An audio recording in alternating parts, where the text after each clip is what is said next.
ವಿಮೋಚನ ಕಾಂಡ 31ನೇ ಅಧ್ಯಾಯ 18ನೆಯ ವಾಕ್ಯ. ಯೆಹೋವನು ಸೀನಾಯಿ ಬೆಟ್ಟದಲ್ಲಿ ಮೋಶೆಯ ಸಂಗಡ ಮಾತನಾಡುವುದನ್ನು ಮುಗಿಸಿದ ಮೇಲೆ ಅವನಿಗೆ ಆ 2 ಆಜ್ಞಾ ಶಾಸನಗಳನ್ನು ಕೊಟ್ಟನು. ಅವು ದೇವರ ಕೈಯಿಂದ ಕೆತ್ತಲ್ಪಟ್ಟ ಶಿಲಾ ಶಾಸನಗಳ. ಈ ವಾಕ್ಯದಲ್ಲಿ ಮೋಶೆಯು 40 ದಿನಗಳು ಹಗಲು ರಾತ್ರಿ ಸೀನಾಯಿ ಬೆಟ್ಟದಲ್ಲಿ ದೇವರೊಂದಿಗೆ ಸಮಯವನ್ನು ಕಳೆದಾಗ ನಡೆದಂಥ ಘಟನೆಗಳನ್ನು ವಿವರಿಸಲಾಗಿದೆ. ನೋಡುವಂಥ ಸಮಯದಲ್ಲಿ ದೇವರು ಮೋಶೆಗೆ ಸೀನಾಯಿ ಬೆಟ್ಟದ ಮೇಲೆ ಬರುವುದಕ್ಕೆ ಹೇಳಿದರು. ಮೋಶೆಯಲ್ಲಿ ಹೋಗಿ 40 ದಿನಗಳು ಹಗಲು ರಾತ್ರಿ ಏನನ್ನೂ ತಿನ್ನದೆ ಏನನ್ನೂ ಕುಡಿಯದೆ ದೇವರ ಸಮ್ಮುಖದಲ್ಲಿ ಕುಳಿತಿದ್ದನು.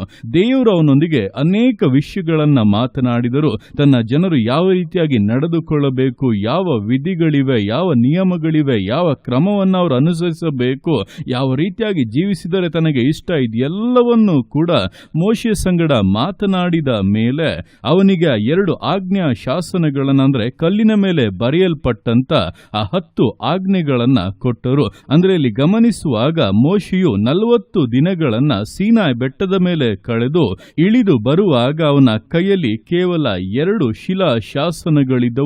ಇದು ಮಾತ್ರ ಜನರ ಕಣ್ಣಿಗೆ ಕಂಡದ್ದು. ಆದರೆ ದೇವರಾದರೂ ಮೋಶೆಗೆ ಅನೇಕ ವಿಷಯಗಳನ್ನ ತಿಳಿಸಿದ್ದರು. ಅದನ್ನು ಮೋಶೆಯು ತನ್ನ ಹೃದಯದಲ್ಲಿ ತನ್ನ ಜ್ಞಾಪಕದಲ್ಲಿಟ್ಟುಕೊಂಡು ಎಲ್ಲವನ್ನೂ ಕೂಡ ಇಸ್ರಾಯೇಲರಿಗೆ ಬೋಧಿಸಿ ತಿಳಿಸಿ ಅದರ ಪ್ರಕಾರವಾಗಿಯೇ ನೆರವೇರಿಸಿದನು. ಇದೇ ಪ್ರಕಾರವಾಗಿ ಅನೇಕ ಬಾರಿ ನಮ್ಮ ಜೀವಿತಗಳಲ್ಲಿ ಕೂಡ ನಾವು ವಿಶೇಷವಾದಂಥ ಆತ್ಮೀಕ ಅನುಭವಗಳಲ್ಲಿ ಹಾದು ಹೋದರೂ ಕೂಡ ಜನರ ಮುಂದೆ ಬರುವಾಗ 1-2 ವಿಷಯಗಳು ಮಾತ್ರವೇ ತೋರಿ ಬರುತ್ತದೆ. ಆಗ ದೇವರೇ ಅಷ್ಟು ಆತ್ಮೀಕವಾದಂಥ ಮಹಿಮೆಯನ್ನ, ಪ್ರಸನ್ನತೆಯನ್ನ, ಪವಿತ್ರಾತ್ಮನ ಅಭಿಷೇಕವನ್ನೆಲ್ಲ ನಾನು ಅನುಭವಿಸಿದರೂ ಕೂಡ ಈಗ ನನ್ನ ಕರಗಳಲ್ಲಿರುವಂಥದ್ದು ಸ್ವಲ್ಪವೇ ಅಲ್ಲ ಎಂಬುದಾಗಿ ನಾವು ಯೋಚಿಸುವುದುಂಟು. ಆದರೆ ನೀವು ಕಾರ್ಯ ಮಾಡುವುದಕ್ಕೆ ಪ್ರಾರಂಭಿಸುತ್ತಾ ದೇವರು ಹೇಳಿದಂಥ ಕಾರ್ಯಗಳನ್ನು ನೆರವೇರಿಸಕ್ಕೆ ನಿಮ್ಮನ್ನು ಒಪ್ಪಿಸಿ ಕೊಡುವಾಗ ದೇವರು ನಿಮಗೆ ಯಾವ ರೀತಿಯಂತ ಜ್ಞಾನವನ್ನ, ಸಾಮರ್ಥ್ಯವನ್ನ ಕೊಟ್ಟಿದ್ದಾರೆ ಎಂಬುದು ಬಹಿರಂಗವಾಗುತ್ತದೆ. ನೋಡುವಾಗ ಮೋಶೆ ನಂತರ ದಿವಸಗಳಲ್ಲಿ ಮಾಡಿದಂಥ ಪ್ರತಿಯೊಂದು ಕಾರ್ಯಗಳು, ಅವನು ಕೊಟ್ಟಂತ ಪ್ರತಿಯೊಂದು ಆಲೋಚನೆಗಳು ಕೂಡ ಇಸ್ರಾಯೇಲ್ಯರನ್ನ ಕಾನಾನ್ ದೇಶಕ್ಕೆ ತಲುಪಿಸುವುದಕ್ಕೆ ಪೂರಕವಾಗಿತ್ತು.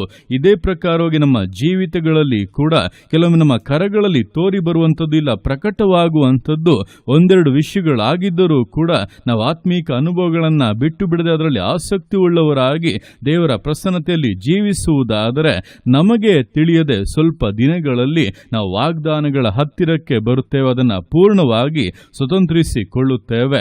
ಆದ್ದರಿಂದ ತೋರಿ ಬರುವಂತ 1-2 ವಿಷಯಗಳನ್ನು ನೋಡಿಕೊಂಡು ಕುಗ್ಗಿ ಹೋಗಬೇಡಿ. ದೇವರು ನಿಮಗೆ ಅನುಗ್ರಹಿಸಿರುವಂತಹ ವಿಷಯಗಳು ಅದಕ್ಕಿಂತಲೂ ಬಹಳ ಹೆಚ್ಚಿನದು, ಬಹಳ ವಿಶೇಷವಾದದ್ದು. ಆದ್ದರಿಂದ ಜನರು ಇಷ್ಟೇನ ಎಂಬುದಾಗಿ ಹೇಳುವಾಗ ಅಂತ ಮಾತುಗಳಿಂದ ಸೋತು ಹೋಗದೆ ಇನ್ನು ಆತ್ಮೀಕ ವಿಷಯಗಳಲ್ಲಿ ಆಸಕ್ತಿ ಉಳ್ಳವರಾಗಿ ದೇವರ ಕಾರ್ಯಗಳನ್ನು ನೆರವೇರಿಸಲಿಕ್ಕೆ ಸಮರ್ಪಿಸುವುದಾದರೆ ನಿಶ್ಚಯವಾದಂಥ ಮೇಲುಗಳನ್ನು, ಆಶೀರ್ವಾದಗಳನ್ನು, ಪರಿಪೂರ್ಣತೆಯನ್ನು ಕಾಣುತ್ತೀರಾ ಎಂಬುದನ್ನು ತಿಳಿದು ದೇವರ ಕರಗಳಲ್ಲಿ ಸಮರ್ಪಿಸಿ ವಿಧೇಯತೆಯಿಂದ, ದೃಢತೆಯಿಂದ, ನಂಬಿಗಸ್ತತೆಯಿಂದ ವಿಶ್ವಾಸ ಜೀವಿತಗಳನ್ನು ಮುನ್ನಡೆಸೋಣ. ದೇವರ ಕರಗಳಲ್ಲಿ ಸಮರ್ಪಿಸಿ ಪ್ರಾರ್ಥಿಸೋಣ. ಯೇಸುವೆ ಸ್ತೋತ್ರ ರಾಜ, ಕೊಟ್ಟಂತ ದಿವಸಕ್ಕೋಸ್ಕರ ಸ್ತೋತ್ರ ಕರ್ತನೆ. ಈ ದಿವಸ ನಿನ್ನ ಕರಗಳಲ್ಲಿ ಸಮರ್ಪಿಸ್ತೇನೆ. ಪ್ರತಿಯೊಂದು ಜೀವಿತಗಳನ್ನು ನೀನು ಆಳ್ವಿಕೆ ಮಾಡು, ಬಲಪಡಿಸು ಕರ್ತನೆ. ಹೌದಪ್ಪ, ದಿವಸಗಳಲ್ಲಿ ಮೋಶೆಯು ಸೀನಾಯಿ ಬೆಟ್ಟದ ಮೇಲೆ 40 ದಿನಗಳು ಹಗಲು ರಾತ್ರಿ ಇದ್ದರೂ ಕೂಡ ಅವನು ಇಳಿದು ಬರುವಾಗ ಅವನ ಕೈಗಳಲ್ಲಿ ಕೇವಲ 2 ಶಿಲಾ ಶಾಸನಗಳಿದ್ದವು. ಜನರ ಮುಂದೆ ಅದು ಅಲ್ಪವಾಗಿ ಕಂಡರೂ ಕೂಡ ಮೋಶೆ ತನ್ನ ಹೃದಯದಲ್ಲಿ, ತನ್ನ ಜ್ಞಾನದಲ್ಲಿ ಅನೇಕ ಕಾರ್ಯಗಳನ್ನು ಹೊಂದಿದವನಾಗಿದ್ದನು. ನಾವು ಈ ದಿವಸಗಳಲ್ಲಿ ಕರ್ತನೆ ಅಂತಹ ವಿಶೇಷತೆಯನ್ನು ಹೊಂದಿದ್ದೇವೆ ಎಂಬುದನ್ನು ತಿಳಿದು ಕೈಗಳಲ್ಲಿ ಇರುವಂಥದ್ದನ್ನು ನೋಡಿ ಜನರು ಹೇಳುವಂಥ ಮಾತುಗಳನ್ನು ಕೇಳಿ ಕುಂದಿ ಹೋಗದೆ, ನೀನು ಮಾತನಾಡಿದ್ಯಾ, ನೀನು ನುಡಿದಿದ್ದೀಯ, ಅನುಭವಗಳನ್ನು ಕೊಟ್ಟಿದ್ದೀಯಾ, ಎಲ್ಲದರಲ್ಲೂ ಕರ್ತನೆ ಪರಿಪೂರ್ಣತೆಯನ್ನು ಉಂಟು ಮಾಡುತ್ತೀಯಾ ಎಂಬುದನ್ನು ತಿಳಿದು ನಂಬಿಕೆಯಿಂದಲೂ ದೃಢತೆಯಿಂದಲೂ ಜೀವಿಸಕ್ಕೆ ಪ್ರತಿಯೊಬ್ಬರಿಗೂ ಸಹಾಯ ಮಾಡು. ಈ ದಿವಸಗಳಲ್ಲಿ ಕರ್ತನೆ ಪ್ರತಿಯೊಬ್ಬರ ಆತ್ಮೀಕ ಜೀವಿತದ ಆ ಒಂದು ಅನುಭವಗಳು ಕರ್ತನೆ ಬಲ, ಕೃಪೆ ಹೆಚ್ಚಲಿ. ವಿಶೇಷ ಸಹಾಯ ಸಹಾಯಕನಾಗಿ ನೀನಿದ್ದಪ್ಪ ಆಶೀರ್ವದಿಸಬೇಕೆಂದು ಪ್ರಾರ್ಥಿಸ್ತಾ ಇದ್ದಾನೆ. ತಡೆಗಳ ನೀಗಿಸು ಕರ್ತನೆ. ನಿನ್ನ ಮಕ್ಕಳನ್ನು ಇಟ್ಟಿರುವಂಥ ಉದ್ದೇಶಗಳು ಪರಿಪೂರ್ಣತೆಗೆ ಬರಲಿ. ಬೇಗನೆ ಪ್ರತಿಯೊಂದು ವಾಗ್ದಾನಗಳ ಪರಿಪೂರ್ಣತೆಯನ್ನು ಕಂಡು ಆಶೀರ್ವಾದದಲ್ಲಿಯೂ ಸಂತೋಷದಲ್ಲಿಯೂ ಕರ್ತನೆ ಹರ್ಷಿಸುವಂತೆ, ನಿನ್ನಪ್ಪ ಸ್ತುತಿಸಿ ಕೊಂಡಾಡುವಂತೆ, ಸಾಕ್ಷಿಗಳಾಗಿ ಪ್ರಕಾಶಿಸುವಂತೆ ಪ್ರತಿಯೊಬ್ಬೊಬ್ಬರನ್ನ ಮಾನಿಸು, ಘನಪಡಿಸು. ನಿನ್ನ ಅರ್ಥಗೆ ಮಾಡುವಂತ ನಿನ್ನ ಪ್ರೀತಿಗೋಸ್ಕರ, ಕೃಪೆಗೋಸ್ಕರ ಅಪ್ಪ ನಿನಗೆ ಸ್ತೋತ್ರಗಳು. ಪ್ರತಿಯೊಂದು ಜೀವಿತಗಳನ್ನ ಅಪ್ಪ ನಿನ್ನ ಕರಗಳಲ್ಲಿ ಸಮರ್ಪಿಸ್ತಾ ಇದ್ದಾನೆ.